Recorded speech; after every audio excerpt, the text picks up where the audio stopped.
Assalamualaikum warahmatullahi wabarakatuh. Bismillah walhamdulillah wassalatu wassalamu ala rasulillah Sayyidina Muhammad ibn Abdullah wa ala alihi wa sahbihi wa mawalah wa la hawla wa la quwwata illa billah. Subhanaka la ilma lana illa ma 'allamtana innaka antal alimul hakim. Allahumma 'allimna ma yanfa'una wanfa'na bima 'allamtana wa zidna ilman wa fahman. Allahumma arina al-haqqa haqqan warzuqna ittiba'a wa arina al-batila batilan warzuqna ijtinaba. Rabbi shrah li sadri wa yassir li amri wahlul 'uqdatam min lisani yafqahu qawli. Walhamdulillahirabbil alamin. Amma ba'd. Bapak-bapak, ibu-ibu dan sekalian yang dirahmati Allah Subhanahu wa taala, syukur alhamdulillah pagi hari ini kita semua ditakdirkan oleh Allah bisa beramal soleh, bisa melakukan ibadah. Semoga seluruh amal soleh kita hari ini semuanya diterima oleh Allah Subhanahu wa taala. Amin ya rabbal alamin. Yang kedua, para jemaah sekalian, pada kesempatan kali ini kita akan bahas satu topik lanjutan dari materi serial psikologi Islam. Judulnya adalah menuntun jiwa dengan bahasa yang menggugah atau qaulam balighah, yaitu bahasa yang menggugah hati. Istilah Al-Qur'annya qaulam balighah, bahasa yang nyampe ke hati. Kita sudah membahas bahasa atau komunikasi supaya bisa menembus hawa nafsu yang sifatnya reaktif dan spontan. Karena nafsu itu reaktif dan spontan, maka kalau komunikasi sama orang yang masih punya hawa nafsu disuruh untuk qaulal layyinah, bahasa yang lembut. Soalnya ana wong sing kaku, wong sing keras, uripe kuwi wis kakean kaku. Nek ngomong ojo keras-keras nang dheke, sensitif. Maka disuruh pakai bahasa yang lembut, yang santun. Termasuk Fir'aun, makanya Nabi Musa disuruh bicara yang lembut karena Fir'aun karakternya keras dan kaku. Betul nggih? Yang kedua, nanti kadang kita bicara sama orang yang depresi, orang yang secara kapasitas lagi melemah, kemampuan jiwanya lagi ngedrop. Maka Quran mengatakan, berkatalah kepada mereka qaulam maisurah, perkataan yang memudahkan, perkataan yang meringankan. Ojo malah mbok tekan, ojo malah mbok kei beban. Wonge wis remuk malah mbok bebani. Ya, tambah rusak jiwae. Wis fragil, wis rapuh, malah dipaksa-paksa. Lah itu kalau nangani orang yang sudah depresi, orang yang sudah tertekan, itu harus banyak menggunakan qaulam maisurah, perkataan yang memudahkan, perkataan yang meringankan. Yassiru wala tu'assiru, mudahkanlah, jangan dipersulit. Kadang kita akan ketemu orang-orang yang jiwanya jarang dapat apresiasi, yang jiwanya itu haus penghargaan. Dia sudah banyak berjasa, berkorban, tapi gonok sing apresiasi, ngenes, wis berkorban, gonok sing ngekei jempol, nang WA jempolnya kadang mek sitok-tok, padahal butuh 6, ya, wong ngekei jempolnya glane angele, ya. Jadi kalau nang WA, kok biasanya ana wong ngirim foto-foto selfie, iku sampean kei jempol ae, ya. Atine cek marem. Itu mungkin nang omah kurang jempol teko bojone. Itu namanya pakai qaulan karima, bahasa yang memuliakan, bahasa yang menghargai. Jadi hawa nafsunya itu nanti jadinya dia itu tunduk, ya. Alias apa? Wis ketemu pawangi. Nek wong nek ketemu pawangi niku kasar napa nurut, Pak? Nurut. Itu makanya wong wedok ya ketemu bojo sing kuwasar kaku tapi nek ngerti carane meneng wong ya. Soalnya wis pawang itu sudah bisa pakai kaulan tadi, qaulam maisura, qaulan karima, qaulal layyina, perkataan yang lembut. Nah, kalau sudah bisa menembus hawa nafsu pakai perkataan itu, baru masuk ke akal. Karena urutannya itu hawa nafsu dulu, baru bisa masuk ke akal. Kata Imam Al-Ghazali, hawa nafsu itu jenderale, pasukan pengamane. Ini ati nemui rojo, mesti ketemu jenderale. Ojo ganggu perasaan jenderal. Perasaan jenderal kon ganggu, akale ruwet tok, perdana menteri gak iso ditemui. Ngoten nih kalau dalam kitab Kimiaus Sa'adah. Karena akal itu kalau jiwanya tenang, akalnya bisa jernih, akalnya bisa tenang. Nek ngrungokno ceramah koyo ngene ya gampang melbu, gampang masuk ke dalam pikiran. Maka dalam Quran untuk bisa masuk ke akal kita pakai qaulan sadidah. Ya, perkataan yang enggak ada kebohongan, perkataan yang tepat sesuai dengan keadaan, bisa dipahami oleh kapasitas akalnya. Nah, sekarang kita masuk di bahasan yang ketiga, yaitu masuk ke dalam kolbu. Karena kolbu ini bagian akhir, Pak. Gak mesti nih ilmu ku masuk nang akal langsung mlebu nang kolbu, belum tentu. Ono kok wong paham bolak-balik iku ya ngrungokno sabar iku apik, sabar iku pahala tak terbatas, sabar itu nanti bersama dengan Allah. Ngono nang omah ya gak sabar. Enten Pak ngoten iki, Pak. Akeh kok wong ya teko kok. Artinya apa? Untuk sampai ke hati butuh perjuangan. Ilmu kalau hanya sampai kepada akal, hanya nanti di lisan. Tapi kalau ilmu sudah masuk ke hati, akan mempengaruhi seluruh jasad. Karena kolbu ini rajanya jiwa. Kalau ilmu masuk ke hati, maka raja itu nanti akan mengendalikan semuanya. Nek mikir mesti bener, nek perasaan itu perasaan iso bener. Kenapa? Karena atine bener. Wong ku nek atine apik nggih, atine bener. Komen sak komen iku iso apik napa mboten? Bisa. Ya, wong delok wong ireng lho komene apik. Ireng tapi manis, hitam manis. Tapi nek wong nek atine elek, gosong gitu niku. Iku berarti nek atine elek. Nggih Pak nggih. Lah iku berarti kan apa? Atine sampai dhek ngomong komen seperti itu. Nah, makanya ini mohon maaf para jamaah sekalian, moga-moga kita ditolong oleh Allah untuk materi hari ini kita membahas qaulam baligho. Gimana bahasa komunikasi itu bisa nyampe kepada hati orang lain. Karena kita ini kadang orang tua, ya apa carane nek ngomong masuk ke hatinya anak. Kadang kita ini guru, gimana caranya guru omongannya masuk ke hatinya murid. Kita ini kadang penceramah, gimana ceramah ini bisa masuk ke dalam hatinya para jamaah. Kadang kita ulama, gimana ulama itu kalau mengoreksi pemimpin, itu gampang malbu nang atine pemimpin, tanpa murang-muring pemimpinnya, nggih Pak nggih. Nah, ini saiki kan kadang-kadang ngomong tapi pemimpinnya sik murang-muring. Nah, itu belum baligho berarti. Belum sampai masuk ke dalam hati. Moga-moga Allah menolong kita semua, dianugerahi ilmu qaulam baligho. Amin ya rabbal alamin. Ya, di dalam surat An-Nisa ayat 63 Allah Subhanahu berfirman, a'udzubillahi minasyaitonirrajim, ulaikal ladzina ya'lamu ma fi qulubihim. Mereka adalah orang-orang yang sesungguhnya Allah itu mengetahui apa sebenarnya yang ada di dalam hati mereka. Fa'arid anhum, maka berpalinglah kamu dari mereka, wa'idhum, tapi nasihati mereka. Maksudnya apa? Komen-komen mereka yang nggak enak, sikap-sikap mereka yang memancing emosi, ojo mbolebokno ati. Engko nek mbolebokno ati awakmu engko nek nasihat karo emosi itu. Jarno wajahe ya memang ket biyen ya ngono iku, manyun terus kok.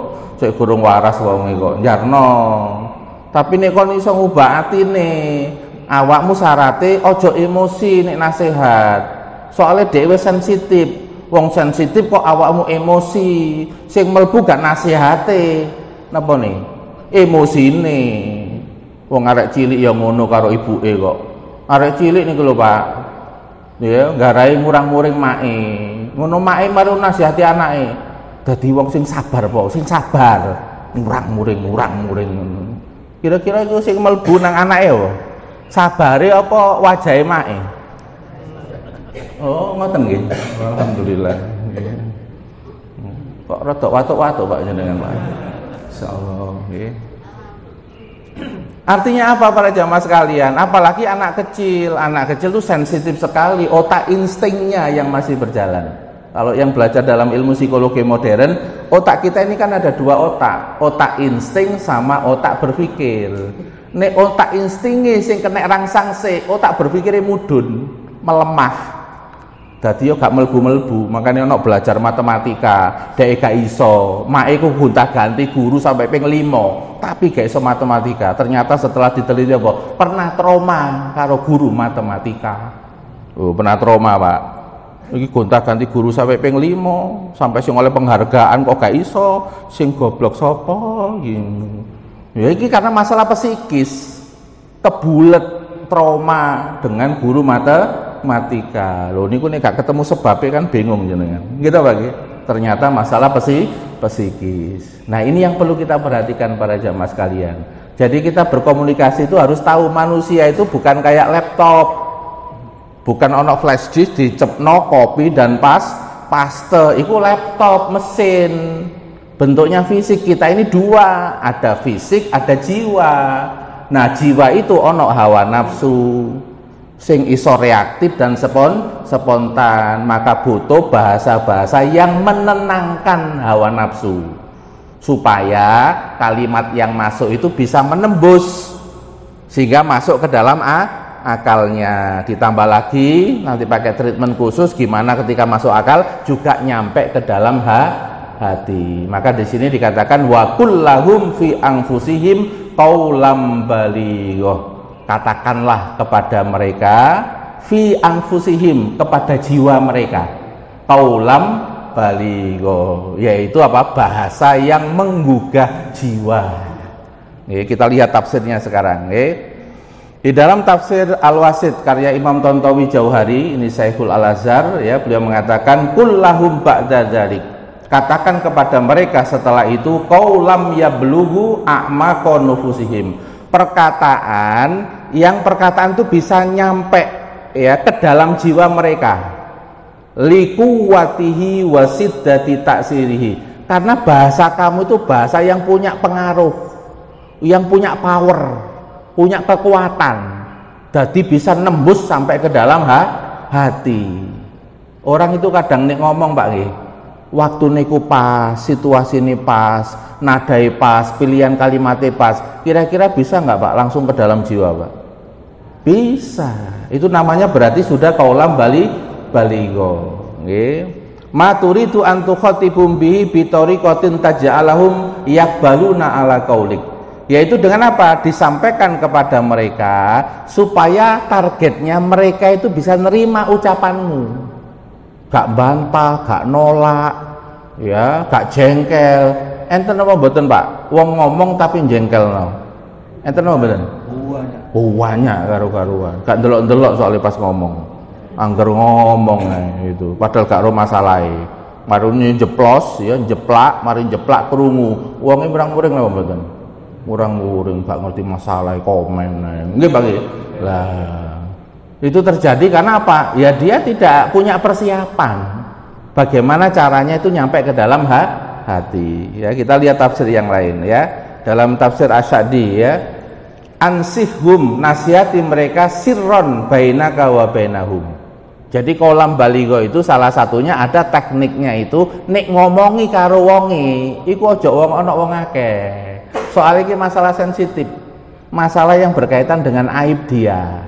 Berkaitan dengan kekurangan dia. Ya bener omonganmu itu sesuai kenyataan, cuma akeh wong nggarakno wong iku ngedon. Waduh rek kebuka kabeh rek ngene iki. Wong iku tak tutup rapet-rapet diomongno misan nang kene. Bener jane omongane, tapi aja ngono. Ngono ya ngono tapi aja Nah, sangel-angel tenan tuturane. Akhirnya ngono. Padahal salah ngomongnya, bukan angel tenan tuturane. Lah betul di para jamaah nggih. Penting napa mboten belajar ngeten iki? Penting nggih, supaya kita ini mengupgrade cara komunikasi dengan orang lain. Soalnya orang lain gak laptop ya. Menungso iku ono jiwae ya. Kita ini interaksi sama jiwa, nggih. Tafsir yang lain ya, Imam Alusi dalam kitab Ruhul Ma'ani ya, mu'assiron wasilan ila kunhil murad.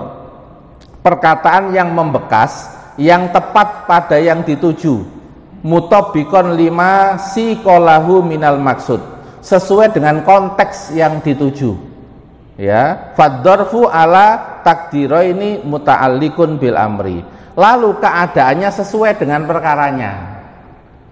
Contoh misalnya ngeten, ada anak Pak melakukan kesalahan karena pulang ke rumah itu telat. Padahal perjanjian dengan orang tuanya itu pulang ke rumah harus tepat waktu. Itu kira-kira kalau jenengan Pak ada anak seperti itu, langsung diomeli karena tidak disiplin, apa ditanya dulu? Gimana? Oh, ono sing diomeli langsung Pak. Ya soalnya burung belajar kolam baligo ya, langsung gak sesuai aturan dak gitu ya. Padahal bisa jadi secara dorongan dia nuruti aturan itu pengen, cuma ternyata di luar ketemu konco-koncone ya, dijak main bersama, apa maneh koncone rada ngancam, kon nate mulai dhisik wis gak usah konco-koncoan karo aku. Loh tapi aku karo makku dikon mulai kudu tepat waktu jare kudu bakti ya karo mak. Yo pilih ae bakti karo makmu apa ikut ya circle kita. Oh gua ya no circle bareng. Arek enom-enom kan ngono to Pak yo. Itu kira-kira jenengan kalau dadi arek enom, ngono iku pertarungan batin apa mboten?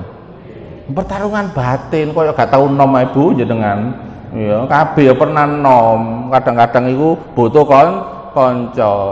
Lah sampai terjadi diskusi, tapi mutusinya tetap pulang, tapi akhirnya nyampe ke rumah juga napa? Dalam keadaan telat. Iku nek jenengan gak takon sik, langsung murang-muring. Kira-kira anaknya itu rasanya gimana? Sakitnya tuh di sini. Mama iki wis berjuang, pengen ndang mole nuruti mama. Sampai aku harus debat sama teman-temanku, wis mulai diseneni ae, nangis kulen areke. Nggih Bu nggih. Nah, niku nek kolam Bali kok ditakoki sih Pak. Ceritane ku ya apa, keadaan ya apa. Nah, kalau sudah tahu keadaan begitu, kita kasih apresiasi anaknya. Anake mamai jempol iki, gak siji nak, papat. Ya, atas bawah. Nggih, jempol tangan sama jempol kaki. Kira-kira anaknya mesem no mboten? Mesem nang pas mesem sampean baru masuk sebuah kalimat. Ini yang disuka sama mama. Disiplin dan komitmen dengan perjanjian. Nah, gitu nggih. Lah itu bisa masuk Pak ke dalam hati. Anaknya nanti akan bisa punya kemampuan, kekuatan untuk memegang komitmen. Paham nggih? Nah, itu salah satu contoh namanya apa? Harus sesuai dengan situasinya.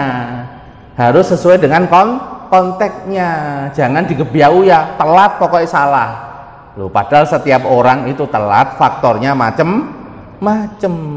Ini kalau pemimpinnya punya kebijakan seperti ini, kira-kira bawaannya seneng apa mboten? Seneng. Itu. Wong ate pensiun ae gak oleh kok. Ojo pensiun Pak, angel ngelek pimpinan kok sampean ngono. Nggih Pak nggih. Lah, kok ketok rada mesem-mesem Pak jenengan nggih. Alhamdulillah nggih. Nah, supaya bisa kolam baligo ini ada syaratnya Pak. Yang kolam baligo ini biasanya level orangnya sudah kolbun salim. Hatinya itu wis damai, wis tenang bersama dengan Allah. Wis level-level ulama-ulama besar Pak, seperti Syekh Abdul Qadir Jailani. Itu ngomongnya nggak pakai retorika Pak, tapi nek ceramah nggarai nangis. Itu. Tapi anaknya yang paham retorika bahasa Arab, ceramah dawa, wong gak nangis kok. Itu. Lalu tanya ini putranya kepada bapaknya, kenapa Bah? Karena persoalan hati, bukan persoalan kalimat. Orang itu nek hati ini bersih, hatinya benar, itu nanti juga bisa menghantar energinya ke hatinya orang. Itu namanya berarti apa? Dia punya kekuatan namanya kolbun salim. Hati yang selamat, hati yang sehat, hati yang bersih. Yang kedua, biasanya yang punya kolam baligho ini biasanya punya konsistensi antara yang di dalam, yang diucapkan sama perbuatan. Nah, karena kalau orang itu punya konsistensi antara hati, ucapan sama perbuatan, itu namanya dia dapat ilmu hikmah. Karena ilmu hikmah itu definisinya ilmul manfa'ah wa amalus soleh. Ilmunya bermanfaat, amal solehnya terpraktekkan. Nah, itu biasanya Pak, kalau sering konsisten ngomongnya, hatinya sama dengan perbuatannya, itu bahkan sampai level-level kerentek hati yae. Hati sedekah misalnya. Kok sing disedekahi gak ono, yo ngelek sing liyane, Pak. Pokoke dina iki kudu sedekah. Lah itu sampai kerentek hati ku dilakoni. Itu. Nah, itu sudah level yang namanya apa?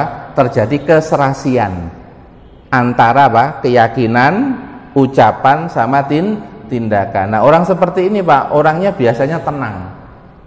Ya, suasana jiwanya itu tenang, sehingga ngomong sama ngomong itu kalimatnya tertata. Ini syarat Pak qalbun salim. Nah, biasanya kalau orang tua suka saumul lisan, suka puasa ngomong. Bunda Maryam itu saumul lisan, anaknya siapa? Akhirnya yang lahir Nabi Isa, sakti mandraguna Nabi Isa, sampai menghidupkan orang mati, ngobati orang loro. Sing sakti sapa? Mae, tirakat. Itu. Tapi engko nek dadi ibu kok ngomeni wonge, ngrasani wonge, engko delok anake. Lah gak karu-karuan, pencetat rono, mencetat rene. Soalnya apa? Anak itu dipengaruhi sama ibunya. Ibumu, ibuke pira? 3. Baru bapakmu, bapake pira? 1. Ibuke 3, bapake 1. Kok mesem Pak jenengan? Bukan istri ibu niki bahasane, ya. Maksudnya kekuatan ibu itu 75%, bapak itu 25%, karena antara anak sama ibu ini ada hubungan dikandungnya, dan dikandung itu ada hubungan antara perasaan ibu dengan anak. Makanya ndonga sak ndonga ibu itu kuat.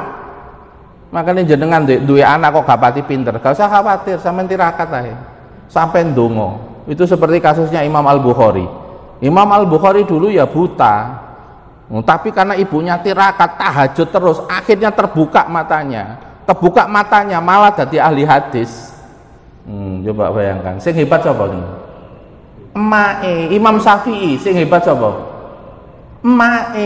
Makanya ibu itu tiang negara, nek bapak itu tiang jaler ngono mawon kok.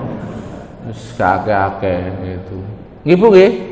Muga-muga ibu-ibu ini dadi ibu-ibu yang sae, nggih, seneng majelis ilmu, ya. Ana sing panitia konsumsi barang nang nguri, iku pahalane akeh, Pak. Wong padha mulih ibu-ibu sing kora-kora. Oh, coba bayangkan. Ustadze kalah pahalane. Ustadze mek ngomong 45 menit sak jam. Nah, ibu-ibu mulai sadurunge subuh sampai wong mulai kabeh, makane kalah, Bu. Nggih, sing bagian konsumsi, bagian ngresiki. Ngoten nggih? Karena banyak amal ya banyak pahala. Kaidahnya kullu makan aksaru fil amal aksaru fi ajri wa sawab. Segala sesuatu yang amalnya lebih banyak ya pahalanya lebih banyak. Nih aku ini tuh akan motoran toko rene maru ngomong mari terus mangan. Mosok melu kora-kora Ustaz e? Mboten. Aku nek pengen kerebut pahala ya aku pengen bantu kora-kora. Ngoten Bu nggih. Nggih, makane wong-wong sing gak ketok itu ketokane pahalane kan titik, sampean gak ngerti gede pahalane. Soalnya wong padha mulih dhek gurung mari. Ngoten Pak nggih. Kok rada mikir Pak jenengan. Nggih. Jadi kiai kadang-kadang kalah karo jamaahane. Nggih. Ngene kan ketokane, potongane ae. Nggih Pak nggih. Nggih, makane ojo ndelok bentuk amal, Pak. Jangan lihat bentuk amal itu populer, itu ketok. Jangan terpengaruh itu. Ono banyak amal-amal yang enggak kelihatan, tapi nanti di akhirat ngagetno. Malah dia derajatnya tinggi. Ngoten Pak nggih. Niki nganggo anu Pak, si optimis kok. Si optimis, orang-orang beramal meskipun gak kelihatan tapi tetap beramal. Itu namanya jenengan dilatih ikhlas. Ikhlas karena Allah Subhanahu wa taala. Niki dilanjut apa mboten? Lanjut nggih. Nggih. Nah, sekarang kriteria bahasa baligho. Jadi dari tafsir-tafsir tadi yang saya bacakan itu kesimpulannya, kaulam baligho itu adalah perkataan yang membekas di hati. Ya, nek sampai ono anak, terus sampean takoni, "Nak, apa nak sing mbok eling teko bapak karo mak?" Gak ono blas. Nah, bahaya, Pak. Nggih. Berarti sepanjang 30 tahun itu enggak ada yang berkesan. Nggih, itu malah bahaya. Iku jenengan kudu taubatan nasuha sampean nggih. Soale takon anak-anake papat ditakoni, "Apa nak yang berkesan dari bapak sama emak?" Gono blas. Nah, nek ana anak ngomong ngono jujur aja mbok marahi. Ya, jangan dimarahi. Itu berarti tanda dari Allah supaya kita memperbaiki diri. Alhamdulillah purun jujur anak ini. Nggih. Itu berarti apa? Diizinkan sama Allah berani menyampaikan supaya bapak ibunya evaluasi. Punya potensi enggak, Pak? Anak ngomong begitu? Punya. Itu. Karena bisa jadi masa-masa puluhan tahun yang lalu mak bapaknya enggak punya ilmu. Juga hasil pola asuh masa yang lalu. Tapi ketika hidup itu berkembang, tahun-tahun itu berubah, bisa jadi dapat majelis ilmu. Kok kebetulan anaknya berani ngomong. Itu nyampe ke hati apa enggak, Pak? Omongan anak tadi nyampe. Itu ya, Pak. Yang kedua, perkataan yang mendorong perubahan dan tindakan. Jadi nek jenengan ngomong ndadekno anak iku pole mikir, terus dia berubah pola. Sing wingi ku main game ae. Ya sing wingi ku nek dikongkon mesti bantah. Itu. Nah, kalau jenengan tuh sempat dia dalam keadaan yang tenang damai ngomong, kok omongan tuh masuk ke hati, kok berubah polanya? Ternyata gamenya dikurangi misalnya. Kelihatan ada perubahan ya, Pak. Lalu ternyata dia sekarang lebih santun kepada mamanya, ngomongnya juga lebih lembut. Berarti ada perubahan apa mboten? Nah, berarti itu tandanya berarti jenengan ada yang kaulam baligho. Ada perkataan yang bisa masuk ke dalam hati. Kalau dulu nggih, bapak ibu yang zaman-zaman dulu itu kalau ngomongnya anak sekarang kalau dilus-elus. Ya, dilus-elus konan, nak pinter awakmu. Tapi dipuji-puji dulu. Itu. Nah, baru dikasih omongan. Nek saiki kan gak. Mama wis sibuk, gak usah kakek ngomong, awakmu lakonono ae. Kira-kira itu masuk ke hati apa enggak? Ya ora masuk. Itu. Kalau dulu itu namu kok dimai bapak ibu zaman dulu, Pak nggih.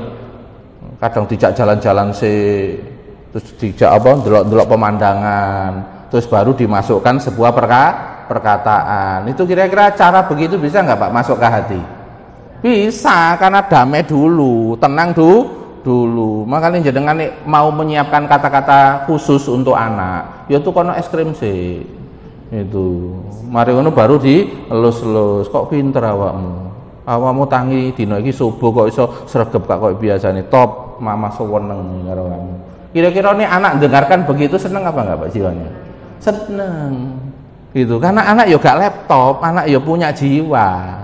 Ya, perlu dikasih apresiasi, perlu dikasih apa sayang, dibersih rasanya nyaman. Yang ketiga, perkataan yang memperhatikan keadaan jiwa dan kedudukan pendengar.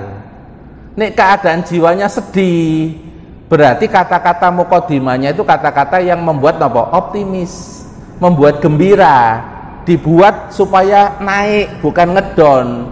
Orang sedih itu ngedon apa naik, Pak? Ngedon, berarti harus dikasih kata-kata yang membuat optimis, tenang, donya sek suwe, sing nyekel masa depan niku gak sapa-sapa. Gusti Allah, awakmu koyo ngene ya, modele koyo minim ngene. Nek ditolong Gusti Allah, munggah awakmu. Ngono iku omongan sing iso ndadekno wong semangat apa mboten? Semangat, gak dhewe awakmu. Bapak barengi, bapak iki barengi. Ini kira-kira anaknya seneng napa mboten? Seneng karena dia merasa disupport.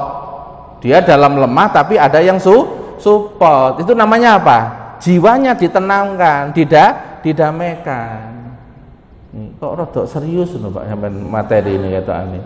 Kayak ndelok memori-memori masa lalu ngono. Iya ya. Nggih. Masya Allah. Nggih. Lanjut sekarang, perkataan yang memperhatikan ketepatan situasi dan waktu. Bapaknya lagi teko pekerjaan jobo, Apa maneh sadurunge diomeli karo direkture, wajahe manyun. Teko tok-tok asalamualaikum. Ngono mae ngomong kok. Nggawa dhuwit apa ora? Nggawa dhuwit apa ora? Wis janji bolak-balik. Iki tagihane wis akeh.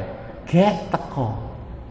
Lho, kira-kira Pak, jenengan iku nek ana komen model ngono Pak, kira-kira tetep mlebu apa nang warung Pak?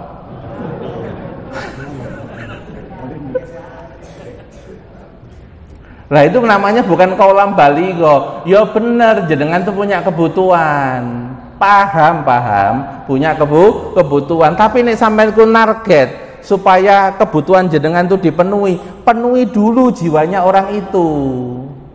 Supaya dia tenang dan damai, supaya dia ada energi. Nah kebanyakan orang itu kesusu egonya dulu, karepku ngene, aku kudu ngene, tapi deloken sing mbok karep iku siap apa ora, jiwa iku lagi kuat apa ora. Enggak salah karepmu apik, cuma sing mbok karep iki wonge butuh disupport dulu, betul Pak? Nah ini namanya Pak kedewasaan seseorang Pak dalam hidup. Dia pengen tapi ndelok anake kok gurung kuat, dia nahan dulu Pak pengennya, gak disampaikno sik. Tapi yang dilakukan apa? Support anake, nguatkan anaknya. Karena kalau kita ngomong berupa tuntutan, ngapunten nggih. Tapi kalau anaknya itu dalam keadaan yang nggak siap jawab, kira-kira jiwanya tertekan apa mboten? Ya sudah Pak. Tertekan nggih. Alhamdulillah. Jenengan kok tambah sensitif saat ini, gampang kroso ngono nggih. Eliman. Contoh misalnya nggih. Kita tanya anak, awakmu gak kawin-kawin umurmu piro? Umurmu piro? Gak nikah-nikah deloken ta. Tonggo-tonggo iku wis pasang terop kabeh, awakmu gurung. Kira-kira ngomong kalimat ngono, Pak, nang arek sing gurung nikah, kira-kira dhek ngenes apa tambah semangat? Ngenes nggih? Ngenes. Padahal dia itu di dalam jiwanya itu ono problem. Lapo sih kok aku ini gak nikah? Ngapunten nggih Pak nggih. Sekarang ini karena media sosial tuh digambarkan kasus-kasus pernikahan tuh banyak cerai, terus dari medsos itu banyak ini.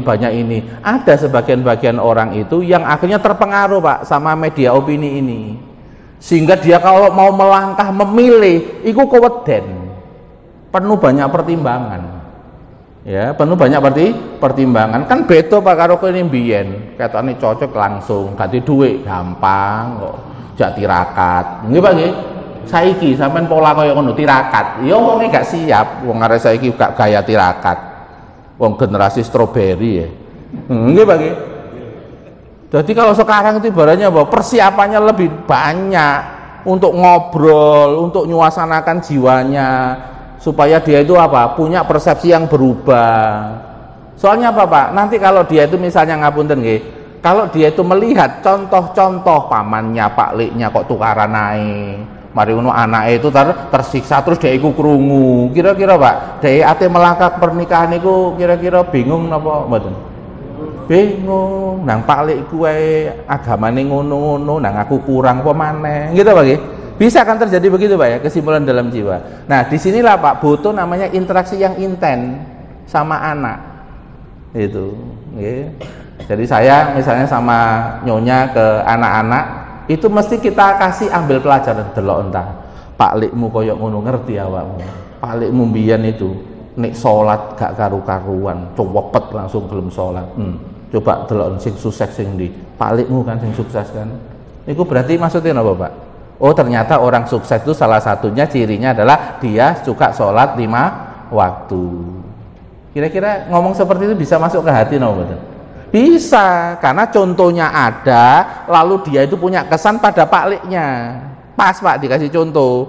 Tapi nih Pak Lik dibenci jangan Pak, nggak pas nang hati nih Pak Lik dibenci. Harus contoh yang memang dia suka supaya masuk ke dalam hati. Karena kalau dibenci nggak masuk ke hawa nafsu Pak. Terhalang sama hawa nafsu, betul nggih? Gitu. Nggih. Mbok menika rek prakteke iso apa ora iki. Nggih njaluk tolong Gusti. Allah ngono mawon. Kita ini bisa mempraktekkan itu karena ditolong sama Allah. Ya Allah, jadikan ilmu bermanfaat hari ini. Kami mampu mengamalkan mempraktekannya dengan pertolongan-Mu. Begitu, Pak. Jadi engko nek kadang-kadang tiba iku gak ngenes kene. Ya wis berarti ya Gusti Allah sik gurung ngersakno sempurna, berarti ya dicoba maneh. Kok tiba maneh? Ya dicoba maneh. Mboten napa-napa. Gusti Allah itu enggak pernah mempertanyakan berapa kali kita itu jatuh. Tapi Allah nanti akan mempertanyakan lapo kon mandek. Lapo kok mbok cancel? Cita-cita sing apik kok mbok cancel ku nanti ditakoni Gusti Allah, Pak, nek sampean mandek. Itu. Ternyata dibujui setan, dek mandek iku ala turunanmu wis ngene iki, apa maneh delok entak turunanmu ngono kabeh, gak iso. Setane ngono ngomonge. Terus mari iya mandek mari ngono. Oh, berarti dia mandek gara-gara bujukan setan. Naudzubillah min dzalik. Itu. Perkataan yang sesuai konteks proporsional, ya, sesuai dengan porsinya, ya. Juga kata-kata dan intonasinya harus tepat. Nah, sekarang kita lihat prakteknya, Pak.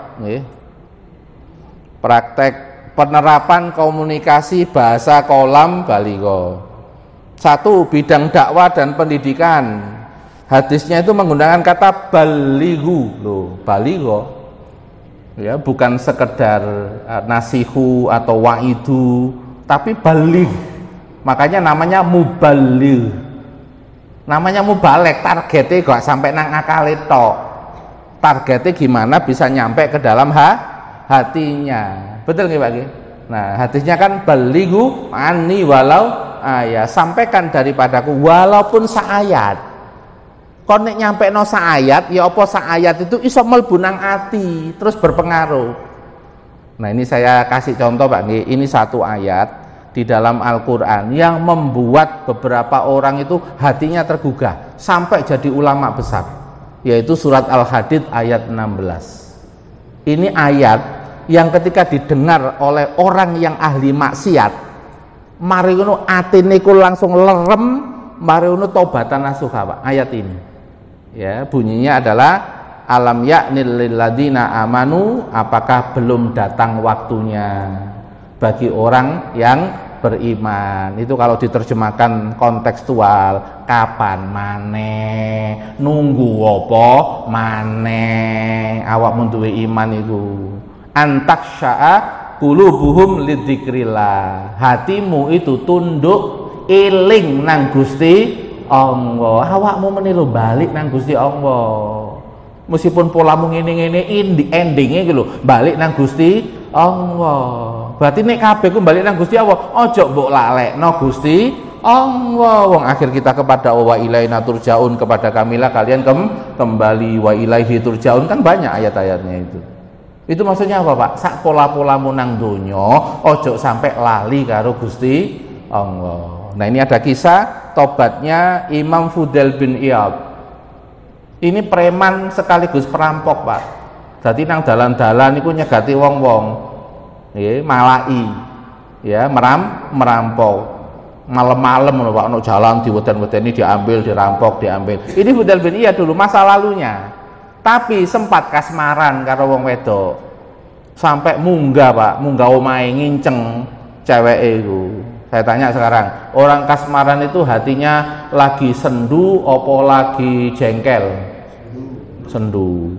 Lah niku Pak, orang itu kalau lagi kasmaran, hati niku lagi lembut-lembute. Nah, qadarullah Pak, pada saat nginceng ceweknya itu ada bacaan ayat ini. Coba bayangkan Pak, orang lagi sendu terus kerungu ayat ini melbu nang atinya. Apa jawaban Fudail bin Iyad? Beliau mengatakan qad ana ya Rabb, nggih sak menika kula mandeg pun kula mandeg, nggih sak menika pun kula balik ten jenengan. Loh, itu loh wasilahe gara-gara napa? Seneng karo cewek.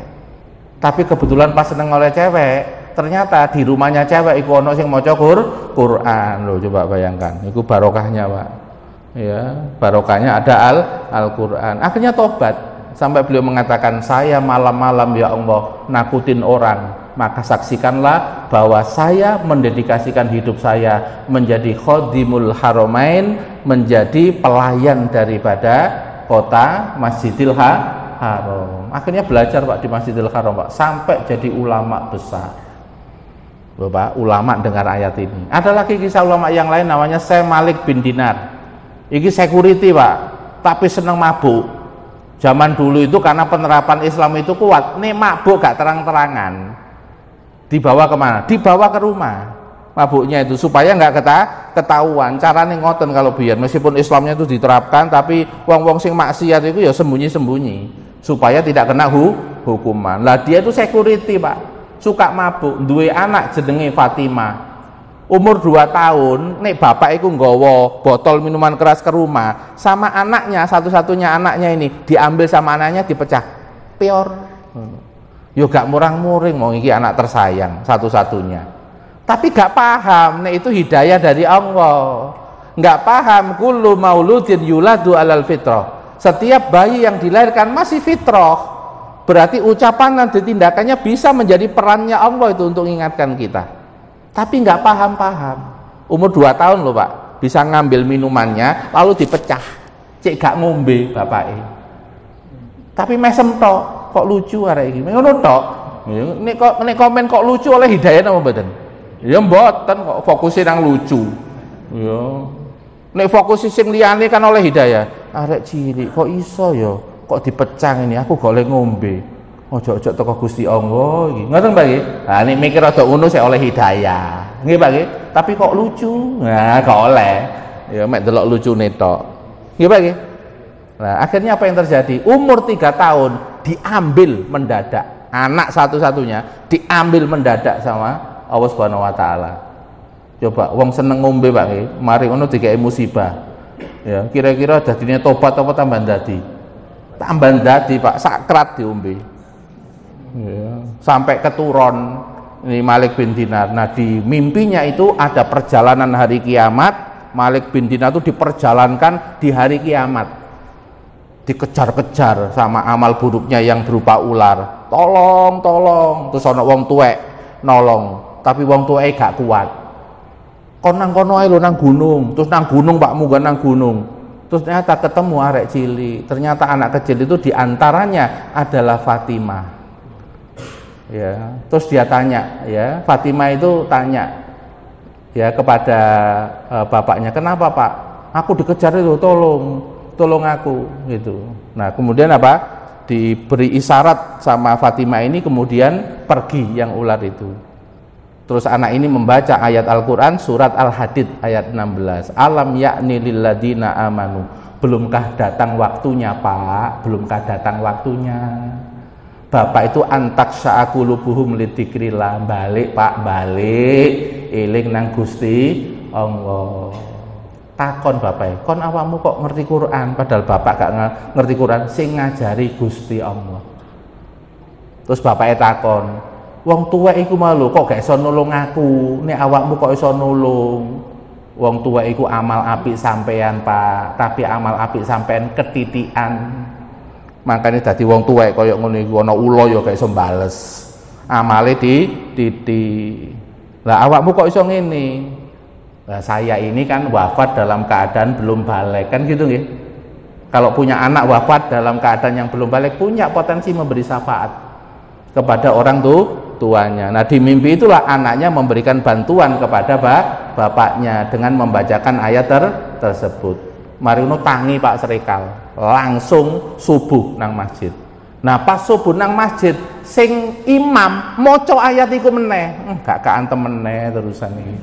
Nang jero mimpi diantem anakku, melu subuh kaantem karo imam. Akhirnya waktu itu beliau taubatan nasuha. Nah, itu namanya baligho, Pak. Meskipun satu ayat tapi berkesan banget. Sehingga menjadi apa? Bekal dan daya dorong untuk berubah. Contoh yang lain, Syekh Abdul Qadir Jailani melihat kehidupan masyarakat itu ada kedoliman karena hakimnya ini melakukan kedoliman. Nah, sing ngangkat khalifah, beliau lagi khutbah, khalifahnya di baris depan Pak, khalifahnya di baris depan. Beliau membaca ini di dalam khutbahnya itu, walaita alal muslimin, sungguh engkau didelok Pak khalifah Pak, biyen niku ulama kepada pemimpin gak wedi gitu. Kenapa? Ulama akhirat gak njaluk duwe pemimpin. Aku wis soge karo Gusti Allah, enggak punya motif macem-macem. Syekh Abdul Qadir Jailani khotbah Pak, nduk ngarep khalifah, langsung diomongi, qad walaita, kamu sungguh telah mengangkat atlamat dolimin, orang yang paling dolim, yaitu hakim yang kamu angkat. Wis banyak fakta dan data. Wama jawabuka, apa meneh jawabanmu? Godan suatu saat nanti inda rabbil alamin, kon ditakoni Gusti Allah, jawab apa sing mbok angkat iku nglarakno kaum muslimin. Wa naktubu ma qaddamu wa asarahum, kami tulis apa-apa yang mereka lakukan dan akibatnya. Kamu yang ngangkat, lalu sing mbok angkat iku dolim, padahal kamu punya kemampuan untuk mecat tapi gak mbok pecat. Berarti kon nerusno dolim, berarti melu-melu dolim, gak wedi ta. Sesenggukan Pak waktu khutbah itu. Mari selesai sholat Jumat langsung dipecat hakimnya.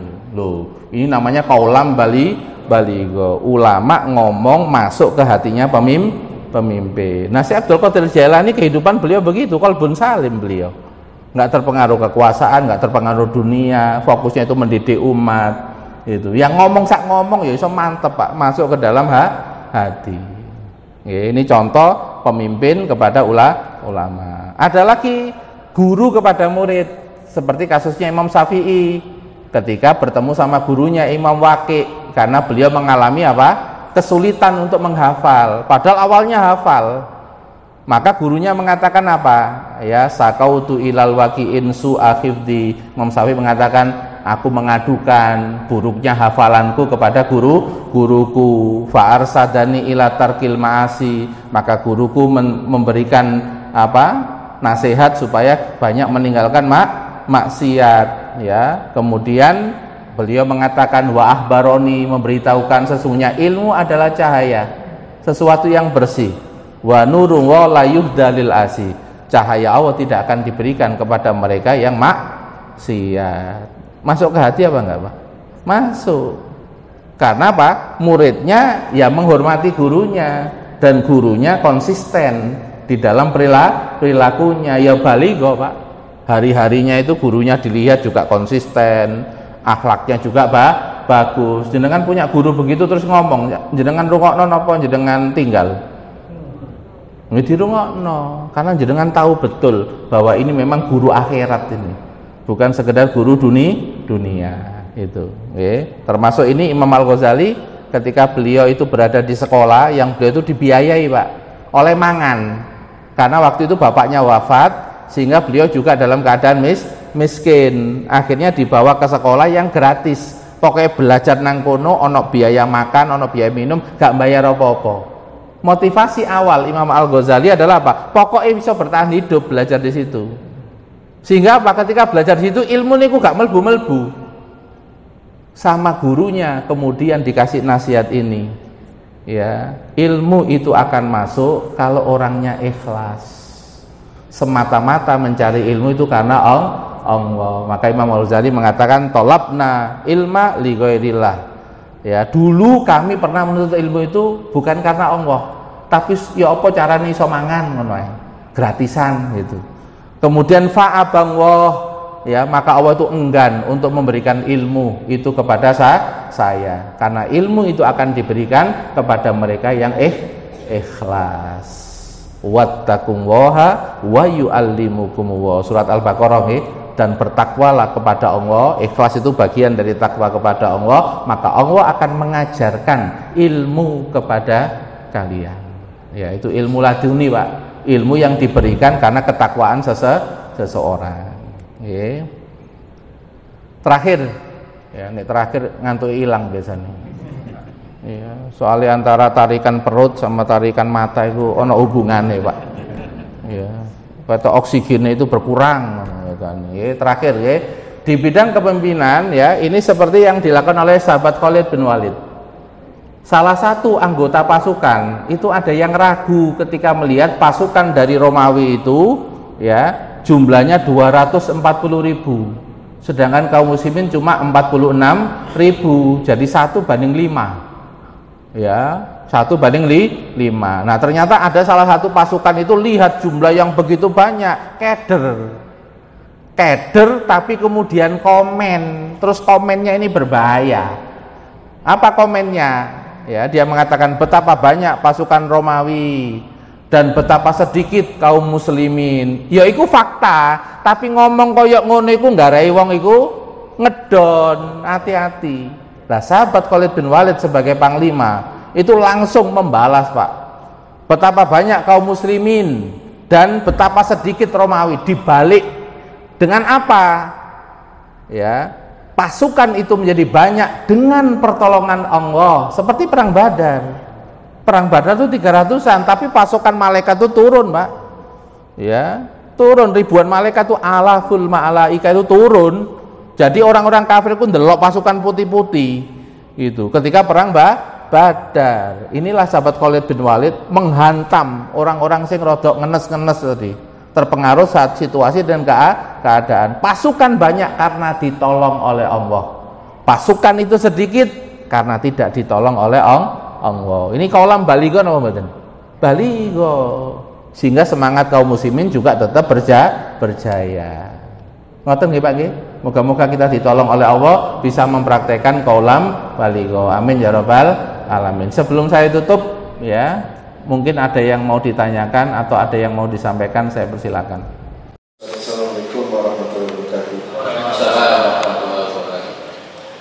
Kalau lihat orang-orang tua kita dulu, seringkali selain memberikan petua yang memang kalimat-kalimat yang memberi pesan mendalam pada anak atau cucunya, itu juga dia sering memberi kalimat atau bacaan-bacaan di dalam Al-Quran, potongan-potongan ayat, ya, itu supaya ini loh, kalau kamu mau beri nasihat, ya, baca ini dulu dan lain sebagainya. Kira-kira Ustaz punya apa? Punya kiat tidak seperti itu supaya orang tua yang saat ini, ya, yang sekarang yang polanya sudah berbeda itu bisa meniru seperti yang dulu-dulu Ustaz. Jadi ada bacaan-bacaan, potongan-potongan ayat itu yang sering muncul. Biasanya kiai-kiai besar juga seperti itu, ketika dia naik ke mimbar, dia mengawali dengan kalimat-kalimat yang memang kemudian menjadi berpengaruh pada umatnya. Terima kasih.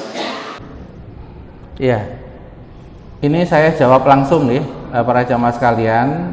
Tekniknya itu nanti dilakukan baik itu oleh orang tua, baik itu oleh penceramah, ya, baik itu oleh ulama, ya, termasuk oleh pemimpin. Ketika berinteraksi dengan siapapun, ketika dia punya target, ucapannya, komunikasinya supaya bisa masuk ke dalam hati. Apa yang dilakukan? Yang pertama, ya, kalau misalnya kita kepada anak, maka anak itu harus sering kita minta ampunkan dosanya kepada Allah. Khususnya anaknya kalau udah balik, ya, itu sebelum kita ini ngomong sama bicara sama dia, itu harus kita minta ampunkan dulu, ya. Terutama yang kedua, kita harus menjaga ridhonya kita kepada anak itu. Jangan sampai ada jengkel sekecil apapun, karena jengkel itu nanti membuat Allah itu tidak ridho sama dia. Nah, kalau Allah itu tidak ridho sama dia, kiai pun nggak bisa masukkan hatinya ke dia, karena anak itu dibawa kendali orang tuanya. Ridhong wa firridol walidain, ridhonya Allah itu ada di ridhonya orang tua. Makanya sering kita ini ketemu klien, ya, kliennya tuh bilang begini, aku tak dongakno gak karu-karuan. Terus saya tanya, ibu ada nggak rasa nggak enak sama anak itu? Ada. Lah itu masalah. Dongo sampai nu gak iso mlebu nang ati, terhijab karena jenengan gak ridho sama anak itu. Kebaikan kita nukono es krim, marun diantar ke sana kemari, itu juga kehijab. Sampai soalnya saya gemes. Gemes ini ku tanda ridho nama mboten? Ya belum ridho itu namanya. Orang ridho itu dek nyakiti, kita itu mengalihkan, nggak ngiling-ngiling.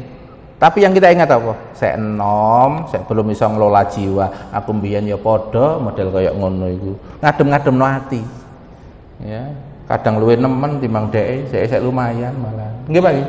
Nah, itu namanya jaga ridho supaya kita ndak jengkel banget sama anak ini itu. Tapi kalau jenengan tuh pakai kaidah wis durhakai. Nek sampean wis ngomong ngono, Pak. Mbok ruqyah, mbok tekakno kiai padha wae. Soalnya si ono jengkel wong tua ini kepada anak. Itu. Kita ini kalau membimbing misalnya membimbing jamaah misalnya. Ustadz membimbing jamaah. Kadang jamaah ada perilaku-perilakunya yang kurang tepat dalam komunikasi sama ustadz. Nah, ustadz itu tidak boleh baperan.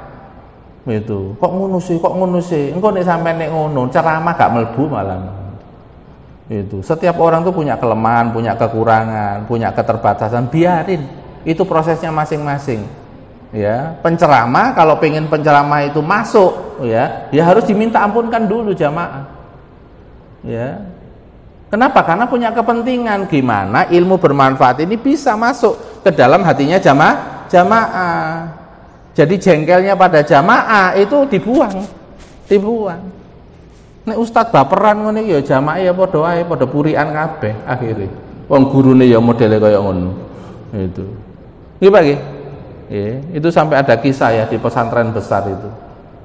Ya, kan dulu itu kalau ada masuk pesantren kan enggak pakai penempatan tes, Pak. Terus pokoknya dilebokno ngono, sing rada oon, rada bandel, rada goblok dicampur kabeh ngono. Dulu Pak pesantren zaman dulu kan gitu. Lah pimpinan sekolahnya itu menulis kasus-kasus anak yang bermasalah. Karena kiainya bilang, sing bermasalah sapa wae cateten kekno aku gitu. Mariono sebulan takon pemimpin sekolahnya. Mana yi keputusannya yi? Yang dikeluarkan siapa? Apa jawaban kiainya? Tak minta nama-nama itu bukan mau tak keluarin. Jeneng-jeneng itu tak jalukno nang Gusti Allah, nang salat malam, cek atine lembut, gak malah tak pecat. Wong tuane iku amanah nang kene.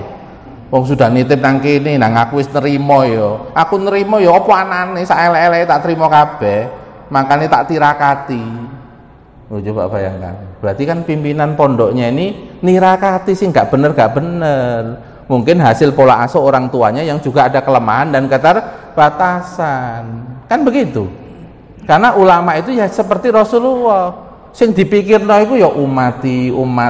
Kadang sampai anaknya sendiri itu prihatin sama apa? Sama badannya Nabi, sampai capek perjuangannya kayak begitu. Kan kasihan, Pak, anaknya itu kepada Nabi. Tapi Nabi kan bilang, "Iki tak pikul ini. Wis tak ambil amanah ini."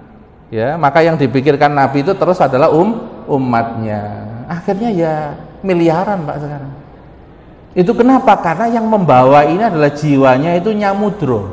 Jadi wong Jawa nggih, enten nggih istilah nyamudra. Jadi meskipun ana sing tawar, ana sing pahit-pahit mlebu samudra ya tetap asin. Kan ngoten nggih. Gitu. Karena apa? Punya kelapangan jiwa yang lebih besar melihat bahwa jamaah ini punya masa lalu yang beragam, bermacam-macam. Kemudian kapasitas jiwanya juga bermacam-macam, sehingga kemudian kok ada yang gini, ada yang gitu. Yo gak apa-apa, itu prosesin jarno. Ojo murang-muring. Apamu nek didelek takdiri kaya iku ya padha wae tatat. Padha wae kok. Gitu, Pak. Nah, itu cara memandang, Pak, supaya kita ndak baperan. Sama seperti orang tua melihat anak-anaknya. Umure sakmene, jiwae sakmene. Apa maneh dulu sering kita tinggal pindah-pindah luar kota ke sana kemari. Ini kita orang besar, Pak, ya, orang yang sudah dewasa. Pindah-pindah kan jiwa kita kan udah terlatih, Pak, ya.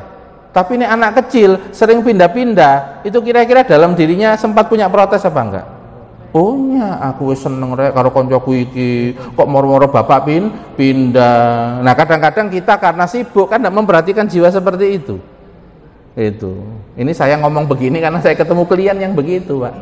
Kasus jiwanya anak yang tidak diperhatikan orang tuanya, tapi bapaknya juga nggak bisa disalahkan karena ikut perusahaan yang disuruh pindah tiap 2 tahun, tiap 3 tahun. Berarti ini kan dalam keadaan yang memang serba tertekan. Nah, kita sebagai konselor ya memposisikan, iya Pak, itu masa lalunya begitu, tapi status jiwanya anak sekarang begini, berarti butuh treatment, tidak abaikan. Berarti harus ada pola yang baru. Itu pola yang baru berarti apa? Meskipun itu pindah-pindah, berarti sempat ada komunikasi sebelum pindah, nggak langsung diputusi. Wis pindah, melu bapak, kon anak kudu nurut bapak. Kalimat itu nggak mesti cocok pada semua anak, karena jiwanya anak itu ternyata apa? Di dalam dirinya masih muncul banyak pertanyaan, sehingga perlu apa? Perlu untuk didengar, baru diarahkan kepada porsinya masing-masing. Ngaten Pak nggih? Jadi ini nanti kembali pada kualitas dari orang yang menyampaikan kaulam baligho. Nah, salah satu amalan ulama dulu diantaranya adalah jamaahnya itu sering diminta ampunkan dosanya. Ya, kalau orang tua berarti anaknya itu sering diminta ampunkan dosanya. Ya termasuk pasangan Pak. Ini pasangan sampean kok rada angel tenan tuturane, ya ngono carane padha. Itu harus diminta ampunkan dosanya secara rutin dan tetap dibaikin, diampunkan dosanya, hatinya gelap jadi bersih, dilembutin hatinya kaku menjadi lembut. Nanti nih ono ceramah melbu, nah sing pas ceramah kula oleh bagian kula. Alhamdulillah biidznillah. Saya kira ngoten nggih. Nggih mboten jenengan tok kebagian kok kula nggih pengin kebagian. Ustaz boleh lali karo awake, Pak. Nggih. Padha-padha kebagian. Nggih muga-muga Gusti Allah nulung kita semua. Nggih, bisa mengamalkan ilmu pada hari ini. Amin ya rabbal alamin. Astaghfirullahaladzim. Astagfirullahaladzim, astagfirullahaladzim. Subhanaka Allahumma bihamdik, asyhadu an la ilaha illa anta, astaghfiruka wa atubu ilaik. Assalamualaikum warahmatullahi wabarakatuh.